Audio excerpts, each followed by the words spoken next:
Ano daw yung gamit kong pangkat dun sa PBC? Ang gamit kong pangkat ay yung mini grinder na 12 volts at meron din akong grinder na medyo malaki na dun sa mini grinder na nasa 180 watts. Kapag medyo matigas na yung ikakat, ang ginagamit ko na itong 180 watts na grinder. Ito yung proseso kung paano ako gumawa ng part ng mini motorcycle at paano ako mag-cut ng mga PBC.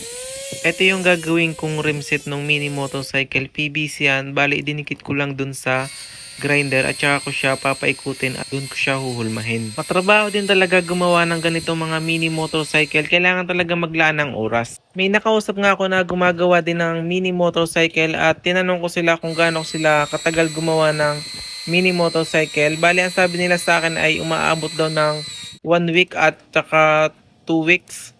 Pero pag sinisipag daw sila mga nasa 3 days. Tapos sasabihin lang ng iba na basura lang daw yung ganitong mini motorcycle, itapon ko na lang daw. May nag-comment kasi sa akin na basura